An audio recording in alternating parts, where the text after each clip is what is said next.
नमस्कार विद्यार्थी मित्रांनो, माझं नाव सौरभ केळसकर.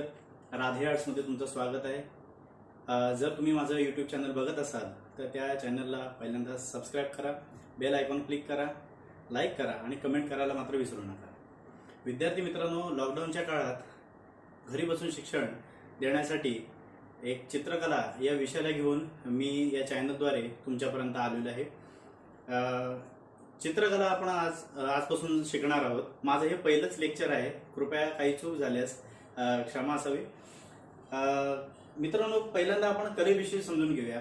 कला म्हणजे काय, तर कला म्हणजे मानवी जीवनात कलेचं स्थान हे अनन्यसाधारण असं आहे. जीवनात निर्विवाद आनंद देणारी गोष्ट म्हणजे कला.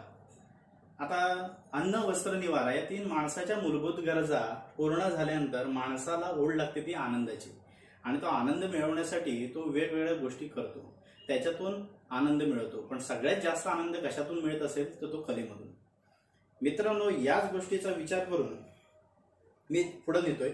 तर याच गोष्टीचा विचार करून चित्रकला हा जो विषय आहे, म्हणजे आता कलामध्ये ज्या ललित कला आहे त्या ललित कलेमध्ये ड्रॉइंग अँड पेंटिंग म्हणजे थोडक्यात चित्रकला हा विषय मी तुमच्या समोर आणतोय. या चित्रकलेच्या माध्यमातून जर बघायचं झालं तर चित्रकला जर शिकायची झाली तर त्याची मूलतत्वही शिकावी लागतात. त्याला आपण कलेची मूलतत्व असं म्हणतो. आता मूलतत्व म्हणजे जी मूळ तत्व आहे ती कुठली, तर तत्व याचा अर्थ पहिल्यांदा आपण समजून घेऊया. तत्व म्हणजे काही गोष्टींनी त्या एखाद्या परिसंस्थेची जडणघडण होते. म्हणजे उदाहरणार्थ एखादं झाड आपण विचारात घेऊया. तर समजा हे एखादं झाड आहे, ते झाडाच्या फांद्या असतील, झाडाची मुळं असतील, त्यानंतर झाडाची पानं असतील.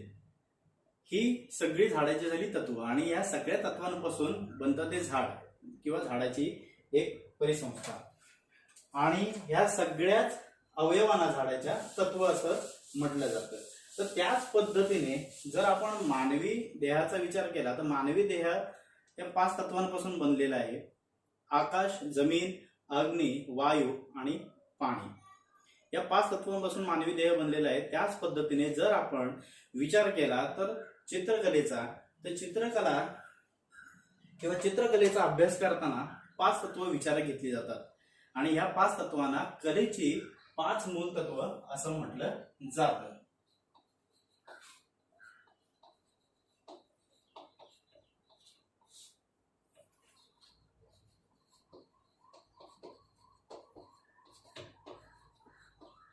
कलेची मूलतत्वे. आता 5 मूलतत्वांपैकी जर आपण पहिलं तत्व बघितलं तर पहिलं तत्व आहे रेषा. नंबर 2 आकार. नंबर 3 रंग. नंबर 4 पोत. आणि नंबर 5 छायाभेद.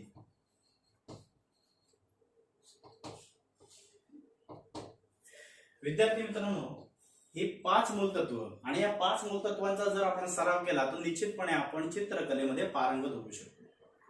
एखाद्या गायनाचा सराव करत असताना किंवा वादनाचा सराव करत असताना पहिल्यांदा आपण जी 7 स्वर किंवा त्यांचे सरगम आपण जे शिकतो, त्यांचे अलंकार शिकतो, आवाजाचा आरोह आणि अवरोह हे जसं शिकतो त्याच पद्धतीने, किंवा त्याचा रियाज करतो, त्याचा सराव करतो, त्याच पद्धतीने ह्या 5 मूलतत्वांचा रेषा, आकार, रंग, पोत आणि छायाभेद या 5 मूलतत्वांचा आपल्याला सराव करणं गरजेचं आहे. त्यापैकी पहिल्यांदा मी रेषा आणि आकार या 2 तत्वांचा आजच्या एपिसोडमध्ये मी चर्चा करणार आहे, किंवा त्याचा विचार किंवा त्याचं शिक्षण तुम्हाला देणार आहे.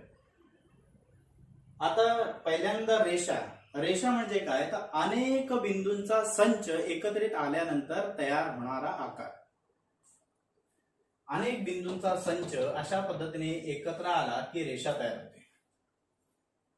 आणि त्यानंतर आकार जर आपण बघायला गेलं तर आकाराची व्याख्या अशी आहे की रेषेने मर्यादित केलेले क्षेत्र किंवा रेषेच्या किंवा निश्चित व्याप्ती, रेषेच्या क्षेत्राची निश्चित व्याप्ती म्हणजे आकार होय. आता रेषेने मर्यादित केलेले क्षेत्र, उभी रेषा, आडवी रेषा या 4 रेषा एकत्र आल्यानंतर चौरस तयार होईल. मर्यादित केलेले क्षेत्र. आपण पहिल्यांदा तर रेषेचा विचार करू. आता हे तुम्ही कागदावर लिहून घ्या. त्यानंतर आता पुढे आपण जाणार आहोत. रेषा, पहिला आपण मूलतत्व बघणार आहोत. रेषा. आता रेषेच्या मूलतत्वाला जर आपण बघायला गेलं तर रेषेचे अनेक प्रकार आहेत. आता लहानपणापासून आपण शिकतो. आता हे जे माझं जे शिक्षण आहे हे आता 1ली ते 8वी सगळ्यांनाच लागू होणार आहे, कारण ही उजळणी आहे. शाळेची जी सुरुवात असते आपली, त्या सुरुवातीला पहिले 10 ते 15 दिवस या 5 मूलतत्वांचा सराव घेणं गरजेचं आहे, आणि त्यानंतरच मग चित्रकलेच्या रेखाटनाचा असेल किंवा रंगकामाचा असेल त्याचा सराव करणं गरजेचं आहे. आणि मग वेगवेगळ्या चित्रांचा अभ्यास, पुढे मग डिझाईन असेल किंवा आणखी मेमरी ड्रॉइंग वगैरे सगळेच गोष्टी. परंतु पहिल्यांदा रेषा, आता मूलतत्व आपण जे शिकतोय पहिल्यांदा आपण रेषेचं मूलतत्व आपण शिकणार आहोत, जास्त विषयांतर नको. तर रेषा, या रेषेमध्ये जर बघायला गेलं तर रेषेचे प्रकार आहेत. आता रेषेचे प्रकार जर आपल्याला बघायला गेलं तर मी तुमच्या समोर या रेषेचे प्रकार आता इथं दाखवतोय. तुम्ही लिहून घेतलेत तरी चालतील, स्क्रीनशॉट मारून घ्या आणि त्यानंतर लिहून घ्या या रेषेचे प्रकार काय आहेत ते, म्हणजे मला फळ्यावर दाखवण्याची गरज नाही आणि तेवढा वेळ देखील वाचेल आपला. आता रेषेच्या प्रकारांपैकी पहिलं जे आहे ते म्हणजे सरळ उभी रेषा. सरळ उभी रेषा, त्यानंतर सरळ आडवी रेषा, त्यानंतर तिरपी रेषा, मी क्रमानेच जातोय. त्यानंतर छेदक रेषा, त्यानंतर वलयाकार किंवा वर्तुळाकार रेषा, त्यानंतर जाड रेषा, जाड रेषा, त्यानंतर गुंतलेली किंवा गुंतावळ्यासारखी रेषा, त्यानंतर सूचीदर्शक, सूचीदर्शक रेषा, त्यानंतर वरील बाजूस वाकलेली रेषा, त्यानंतर सरळ आडवी रेषा. आता थोडासा क्रम इकडे तिकडे होईल. त्यानंतर तुटक रेषा, बाकदार रेषा, त्यानंतर बारीक रेषा, लयदार. आता एकच रेषेची 2-3 नाव आहेत. लयदार रेषा, नागमोडी रेषा, जलरेषा, त्यानंतर पर्वत रेषा. आता पर्वत रेषा, सूचीदर्शक रेषा याच्यामध्ये साम्य आहे दोघांचा, तरी पण वेगवेगळ्या अर्थी का, कारण सराव दोघांचाही झाला तरी चालू शकेल म्हणून मी वेगवेगळ्या दाखवलेत मुद्दामून. त्यानंतर कोणाकृती, कोणाकृती रेषा, त्यानंतर ज्वालाकृती,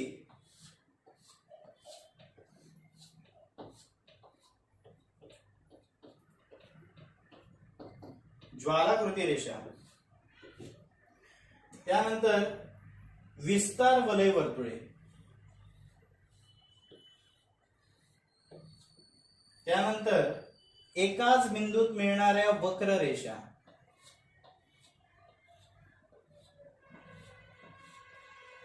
त्यानंतर एकाच बिंदूत मिळणाऱ्या सरळ रेषा, त्यानंतर कमानाकृती रेषा. इकडे दाखवतोय.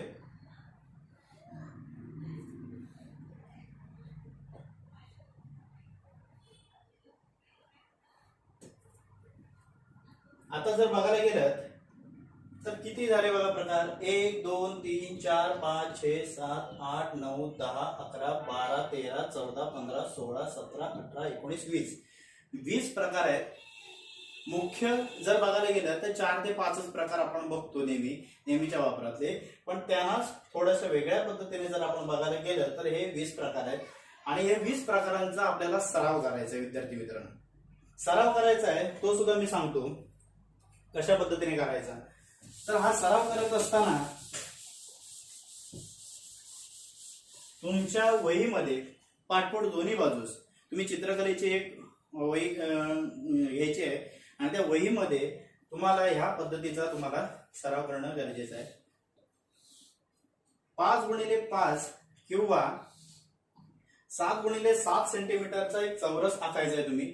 अशा पद्धतीने तुमच्या वहीमध्ये 5x5 किंवा 7x7 सेंटीमीटरचे जशा पद्धतीने चौरस राहतील तशा पद्धतीने चौरस तुम्ही आखून घ्या आणि एक एक करून रेषेचा सराव करायचा. आता पहिल्यांदा आणि मात्र याच्यामध्ये कोणत्याही यांत्रिकी साधनाचा वापर करायचा नाही. म्हणजे पट्टी असेल, कंपास असेल किंवा वर्तुळ काढण्यासाठी किंवा आपण वेगवेगळ्या पद्धतीचे काही उपकरणं वापरतो ती यांत्रिकी साधनं वापरायचे नाही. तुमची पेन्सिल आणि तुमच्या हातातलं स्केल हे आवश्यक आहे. तुम्ही सराव करायचा आहे. तुमच्या हाताला वळण येण्यासाठी किंवा नियमितपणे काटेकोरपणा येण्यासाठी, त्या स्केचिंग मध्ये एक वाक्यता राहण्यासाठी, त्या सरावाने, त्यासाठी तुम्ही हा हाती सराव करायचा आहे. यांत्रिकी साधनाचा वापर करायचा नाही. मात्र हे चौरस काढण्यासाठी आणि बाकीच्या काही गोष्टीसाठी मात्र तुम्ही यांत्रिक साधन वापरू शकता. पण ज्यावेळी रेषेचा सराव करायचा असेल त्यावेळी मात्र तुम्ही यांत्रिक साधन वापरायचं नाही. हातानेच सगळं काही काम करायचं आहे. पहिल्यांदा आपण सरळ उभी रेषा, तर सरळ उभी रेषा या पद्धतीने आपण सराव करणार आहोत.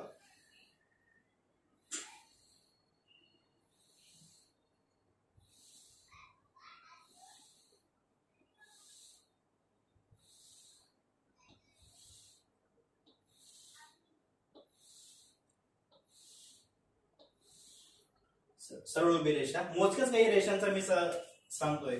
त्यानंतर लयदार रेषा,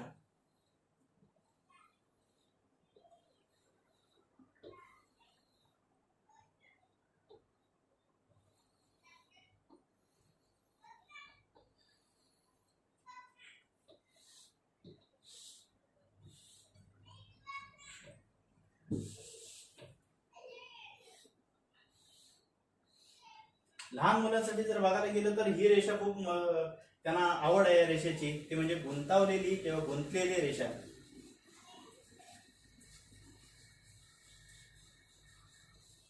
अशा पद्धतीने या सगळ्या रेषांचा ज्या 20 रेषा मी तुम्हाला ज्या दाखवल्या आहेत मगाशी, पुन्हा एकदा दाखवतो. या सर्व 20 रेषांचा सराव करायचा आहे.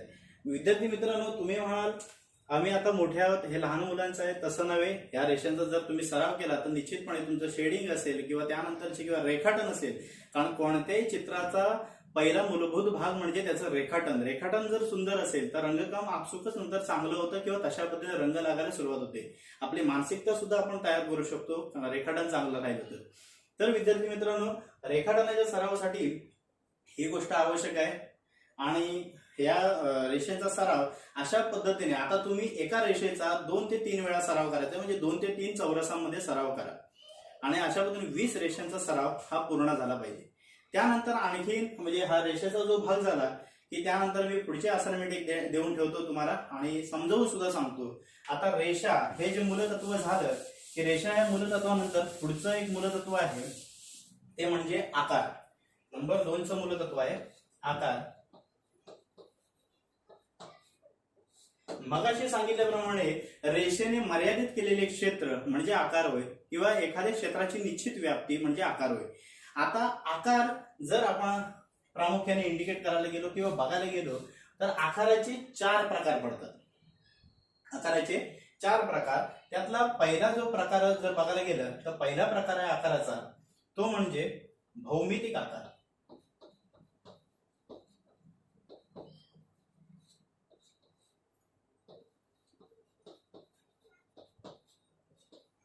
निश्चितपणे काही पुढे मागे होऊ शकतो. नंबर 2 नैसर्गिक आकार. तसं म्हटलं तर आपण नैसर्गिक आकाराला पहिल्या क्रमांकाला ठेवू शकतो, नाही असं नाही. नंबर 3 अलंकारिक आकार.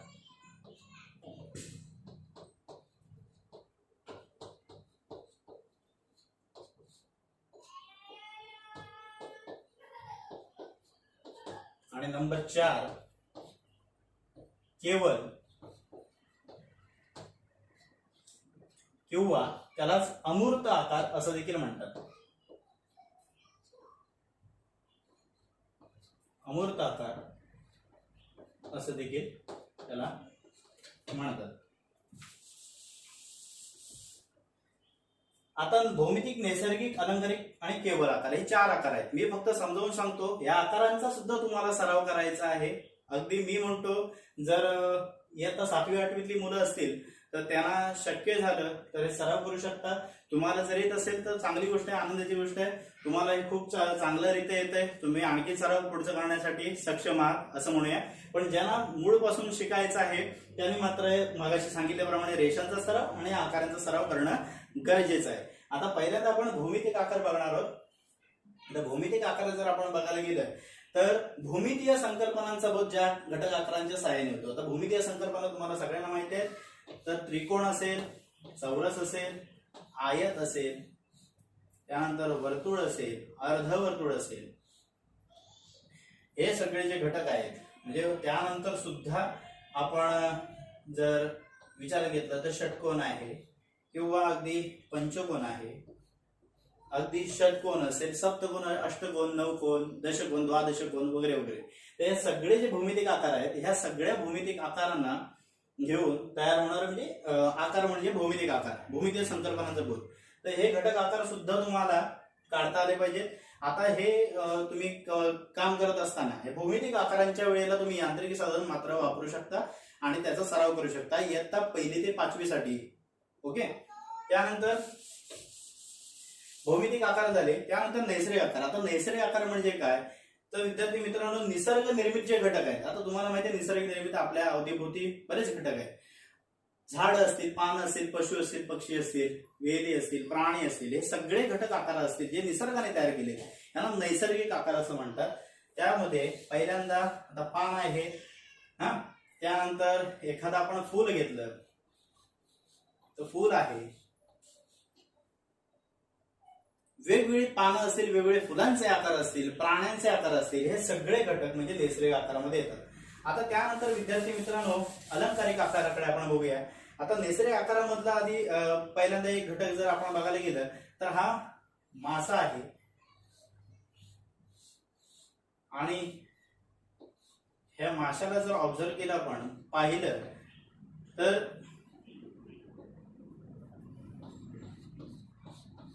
बाकी काही सांगण्याची गरज नाही तुम्हाला.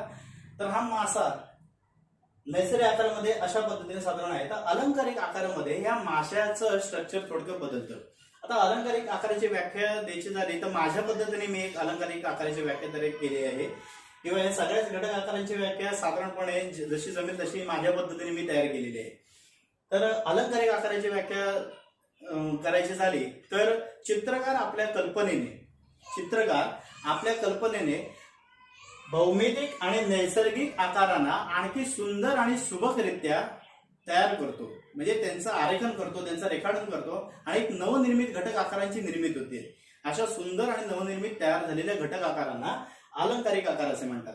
म्हणजे जर बघायला गेलं तर इथून साधारण आपण हा घटक आकार जर बघायला गेले, आता बघा म्हणजे प्रत्यक्ष तो जो मासा आहे किंवा निसर्ग निर्मित घटक आहे तो अशा पद्धतीने अलंकृत असणार आहे का तर निश्चित नाही. त्याच्यामध्ये काहीतरी थोडेफार आपण बदल करणार आहोत आणि बदल केल्यानंतर तुमच्या लक्षात येईल की कशा पद्धतीने आणखी सुंदर आणि सुबकरित्या त्याला तयार करता येतं. म्हणजे वेगळ्या पद्धतीने अगदी आपण ते डायग्राम सुद्धा मांडतोय बघा. ही डायग्राम त्या माशाची किंवा ते रेखाटन करत असताना आपल्या लक्षात येईल की आणखीन वेगळ्या पद्धतीने आपण त्याला मूर्त स्वरूप देऊ शकतो, डिझाईनफुल त्याला क्रिएट करू शकतोय, लक्षात घ्या. किंवा आणखीन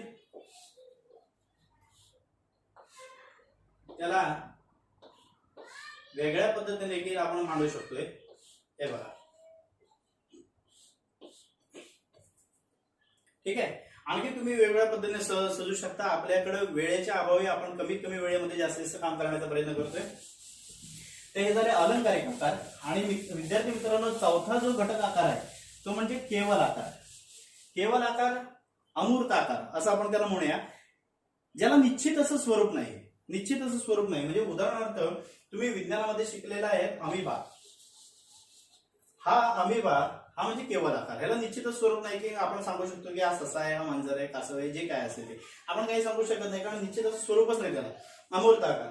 आता ह्यातलंच आणखीन एखादं घटक उदाहरण द्यायचं झालं तर आपण आता बघा पावसात खेळतो. पावसात खेळत असताना आपण एखादा चिखल मारला, काही विद्यार्थी मित्र खेळतात आणि खेळता खेळता कोणाच्या तरी अंगावर चिखल मारतात आणि तिथे जो आकार तयार होतो तो म्हणजे अमूर्त आकार.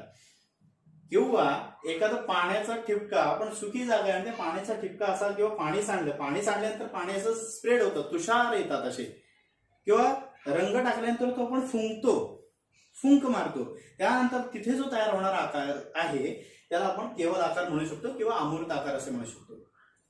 असे 4 घटक आकार आहेत. कुठले कुठले? भौमितिक आकार, नैसर्गिक आकार, अलंकारिक आकार आणि केवल किंवा त्याला अमूर्त आकार असे म्हणतात. असे आकारांचे 4 प्रकार आहेत. या आकारांचे 4 प्रकार तुम्ही याचा सराव करायचा आहे. आणि हा सराव करत असताना विद्यार्थी मित्रांनो एक गोष्ट लक्षात घ्यायची, तर त्याच्यामध्ये सुद्धा काही डिझाईन करता आली. अगदी मी आता 7वी आणि 8वीला सांगेन की त्याच्यामध्ये सुद्धा आता ह्या ज्या वया आहेत, माझ्याजवळ आता वया आहेत, ह्या आमच्याच विद्यार्थ्यांनी काढलेली चित्र आहेत. तर किती सुंदररित्या त्यांनी अशा पद्धतीने काम केलेलं आहे बघा. आता आमचा जो विद्यार्थी वर्ग आहे तो उपलब्ध साहित्यातूनच काम करतोय, लक्षात घ्या. खूप सुंदररित्या त्यांनी नैसर्गिक असेल, भौमितिक असेल, अलंकारिक असेल, अमूर्त आकार असेल यांचं रेखाटन केलेलं आहे. तर विद्यार्थी मित्रांनो आजच्या दिवसापुरतं मी कलेची मूलतत्व, रेषा आणि आकार, आता आपण मगाशी जरा थोडीशी जुजबी अगदी मिनिटात उजळणी बघूया. आपण कलेची मूलतत्व बघितली, रेषा, आकार, रंग, पोत आणि छायाभेद, 5 मूलतत्व आपण बघितली. त्या 5 मूलतत्वांपैकी रेषा आणि आकार ही 2 मूलतत्व आपण आता पाहिलेली आहेत. त्यापैकी रेषेचा सराव कशा पद्धतीने करायचा, त्यानंतर आकाराचा सराव कशा पद्धतीने करायचा हे आपण बघितलेलं आहे. आणि तसा सराव तुम्ही घरी करा निश्चितपणे. आणि आता लॉकडाऊनच्या काळामुळे उपलब्ध साहित्यातून तुम्ही हे काम केलं तरी चालेल. पालकांना जास्त त्रास देऊ नका. तुमच्याकडे जे उपलब्ध साधन आहे, पेन, पेन्सिल किंवा आणखीन जे काय असेल, मार्कर असेल किंवा आणखीन काही खडू असेल, तर त्या साहाय्याने तुम्ही ह्या रेषेचा आणि आकाराचा सराव केला तरी काही हरकत नाही. चित्रकलेचा आपलं हेच हेतू आहे की आनंद देणं आणि आनंद घेणं, बाकी काही नाही. तर पुढच्या एपिसोडला आपण निश्चितपणे भेटू. एक कलेच्या मूलतत्वाचा पुढचा भाग घेऊ आणि त्यानंतर पुढे काय असेल ते. तोपर्यंत धन्यवाद. घरी राहा, सुरक्षित राहा.